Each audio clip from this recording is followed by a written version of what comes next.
Can you deal us with who you're putting on the plane and who you're not? Oh, gee, there's a bit. There's a bit going on. So, look, from last week's game, we'll lose 4 players. We'll lose Sweet, Rosie, Jones, and Burgoyne. They're the ones who will lose. So the probable ins, the most likely ins, you'll see that Jeremy will be there, Vicentini will be there, Cinny will be there. Trying to think of and Alir's coming back in, so I'm just trying to remember them all off the top of my head. There's a bit going on. Let's deal with them one by one. So Sweet's unwell. What's actually happened to him? He's got a virus. So he's got a virus, unfortunately, so he has to miss. Burgoyne's groin? Yep, groin, adductor. And Jones is? Jones and Rosie hamstrings. Did Jace try and do a fitness test on the main session the other night? I saw him trying to have... Yeah, no, he wanted to see how he was going, but the reality was, as soon as he started running, he knew he was no good. Is it just tightness, or is he pulled something? No, he's got a slight strain of his adductor, which typically, I'm getting in trouble with medical stuff at the moment, but he's probably only going to miss a week. So Charlie Dixon? Yeah, Charlie's fine. I mean, there was a bit of fuss, wasn't there? There was a bit of carry on. The fella back and rolled over and fell over and twisted those dodgy ankles. Was the first more fuss about him rather than the bloke he stepped on? Well, he didn't actually step on anyone. He just back and he fell over. So. But he's right. Yeah, no, Charlie's. Well, if we rule Charlie out every week with a sore ankle, he's finished playing. So Vicentini goes back to Cardinia Park where he played his last game. And he played really well. So what confidence do you have that he picks it up from there? Oh, look, he's been in solid form. We've been lucky this year, and it's proven to be a pretty good decision to have a few rucks around. And he's certainly one. And we knew at the start of pre-season we had 3 rucks which one would be in front all the time, and we didn't know. And Ivan started off really well. Jordan showed in his last 2 games that he certainly can play AFL football, and we have absolute confidence in Viz as the youngest of the 3 that he can certainly do it as well, which we've seen in the last 12 months. How much better is he? You come in to go to Geelong, probably a bit underdone in terms of personnel.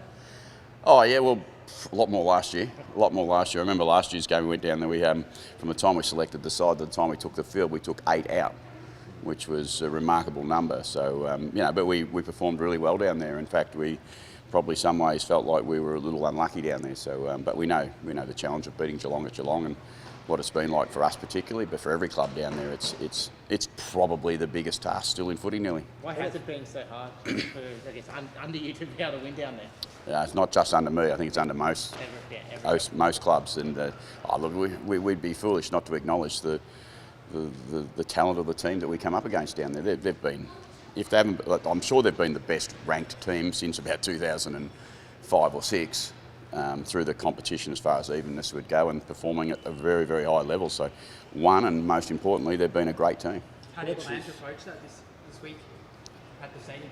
To play, look, we'll plan to play the way that we like to play, and as we always do, we'll try and limit some of the damage that the weapons of the opposition, which, as I've spoken about, they're a pretty talented team, so there's lots of them to try and consider. But the reality is we've got to play our best football, and if our best football comes out, we'll put ourselves in this game with a real chance. So that's interesting about how you play. You've got the back to the wall that can really galvanise the group and bring them together. Tough road trip, lose lots of personnel, and you can sort of... They're great stories. They are great stories to talk around and tell, but the reality is in this game, in this industry, we just need to perform at our best regardless of the storytelling that comes along with that. This group will, they'll want to play really well, and I'm sure they'll give themselves a great chance. Do you need a result against, I guess, top big team, I guess, given that kind of talk has come up again this year? Yeah, no, that's the talk. I mean, that's fair and it's obvious, but we're in a position at the start of the year where 5-3. We'd like to be a little bit better than that, clearly, but we're not too far off the pace and we're not too far off the pack. But yes, the reality of that is that as the season unfolds, you have to beat teams who are going to be a part of the finals, and we're one of those teams. Hopefully, they're going to be a part of it. We've played Fremantle, we've beaten Fremantle, so we always bring the narrative to what we need to, and that's fair. And the reality for us is we need to play well every week, not just against the good or bad teams, if that's what you term them. Is it annoying that it's come up again? Like that kind Sorry? Is it annoying that talk's kind of come up again? No, it's not annoying at all. It's fair, it's reasonable. It's with 4,708 journalists in the game, I'm sure there's going to be a question about performance every week, so that's okay. So you conceded after the showdown you needed to think about how you move the ball forward. You've had time, long break. What work have you done in that space, and what have you worked out that needs to change, if anything? Oh no, look, we know that our best ball movement's what it looks like and how it plays out. to the Crows' credit, and the week before that we played defensive sides, we've been able to stifle some of that. But our challenge is to look at all options that we have available when we have ball in hand. Now, sometimes you will be stifled. Sometimes you have to just work your way through it. Other times you'll be able to move it the way you like. For us, we know all phases of our offence and what it looks like and how it looks at its best. So we just got to make sure we can execute. When you say look at all options, Jeremy Cameron, Tom Hawkins equaling a record, and you can go through the list of names in that side, and there's always someone. Jeremy's a great player.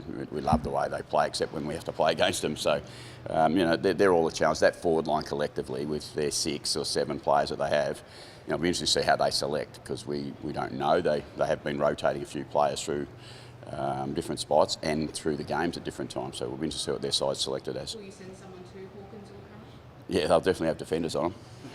Then just on the dimensions of the ground, it seems to get a run every time we go there. But is that a factor in your planning? Or is it it's not that much difference to Adelaide Oval for us. I think if you look at the dimensions, which is maybe 8 or 9 metres skinnier Geelong than Adelaide Oval, so we have a very similar shaped ground that we play on. So I think, that's why we go there, knowing how to play and what we can do, but also knowing that it's Geelong we're playing. So when you say look at all, Get to back in this position. He's done a lot of work. I'm really pleased for Josh. I'm really happy for him. He's a player of really good talent, and unfortunately his body's let him down for his first 3 years with us.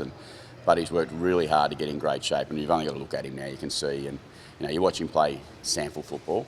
Look, we probably would have picked him 2 weeks ago. He had a little slight strain himself. So for us, he played really well last week. He's ready to have a crack with a really healthy body to give himself a chance to consolidate his pick in the draft a little bit in some ways. He was a really high pick, and we think he's a really good player. So when you say look at all options when you move forward, is that suggesting that the players look too much at Charlie Dixon because he's such a focal point? No. They need to broaden that out a bit? No, they don't. They certainly don't. I think it's what the opposition have forced you into more so, and then that's just been strong in the mind with what you need to achieve. And for us, there's some times where you just have to accept that it's going to go long and it's going to go high, and then there's other times where you need to be able to run with the ball. I mean, every team would be faced with similar challenges. Every team's got big forwards in their team that they kick the ball to when they're in a bit of trouble, or big rucks that they kick the ball in a bit of trouble. But for us, we know what they all look like, and we know how to best execute them. Challenge is to execute them on game day. What's Radagalia's emotions about going back to Gardenia Park?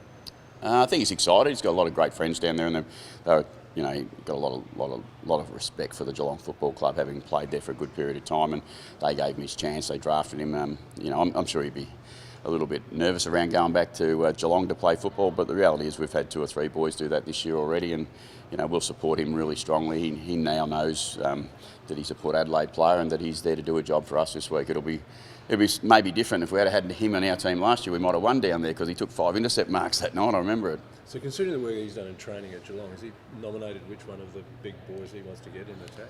He'd probably prefer not to play on either. Right.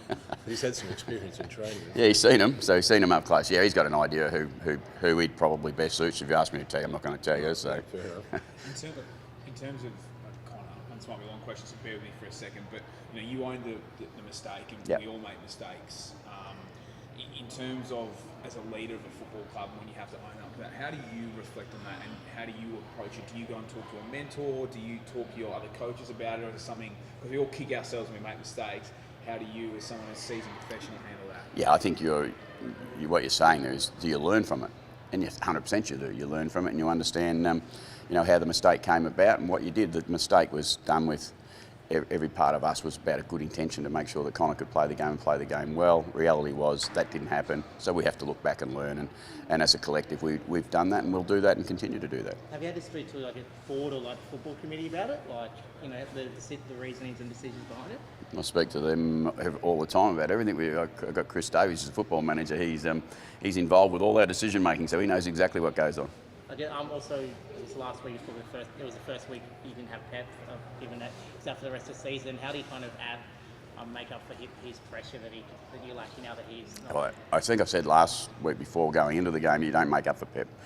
Pep's a unique player, and he's well and truly on the road to recovery. I was chatting to him a bit last night, and he's a little bit bored. But we're not going to replace Pep, as in the true sense. We don't replace the same player. He's a different player. He's definitely a high pressure player, but we've got plenty of options for us. Have you seen that Cats midfield evolve since the premiership? A fair bit of change. It's quite young now. What weapons do they have now that they didn't in the past? Again, I mean, they've all been around for a little period of time. What they've got, I think for me, the critical piece that Geelong have got, they've got a healthy list. And when they've got a healthy list, like all clubs, when you've got a very, very healthy list, it gives you great options. What have you gained during the long break? Just last couple. How much have you been able to gain in such a long gap between games, particularly all the issues that came out of the showdown? Yeah, I'm not sure you gain. You know, you don't gain a lot of stuff. You get to refine and retune a little bit of stuff, and that's what we've been able to do. You know, we've lost some players, we gained some other players. We've had a bit of a physical freshen up, which when you come off the 6-6-6 breaks, they do pile up a little bit, and then you lose games, and that can be a heavy load too. So sometimes just having a little bit of a freshen up and a mental break is also good. What did you learn from Melbourne last week against Geelong? What did they do well, or anything that you can implement? Or? 4 full quarters is what you learn, isn't it? It's, you've got to be prepared to stay there the whole way, and they're going to have some moments, and we're going to have some moments. Both teams are going to get their time, but it's going to go to the end, and it's going to be a hard physical fight all the way down. And we know that down at Geelong that'll only make it a bit more that way because it's a bit smaller ground, as we talked around. So yeah, we learn you have to hang in, and that's all you do. And you know what? At the end of the game, you actually need a little bit of things go your way right near the very end to have your nose in front at the end. We've been lucky enough to win a couple this year like that. Most sides have, I think. All good.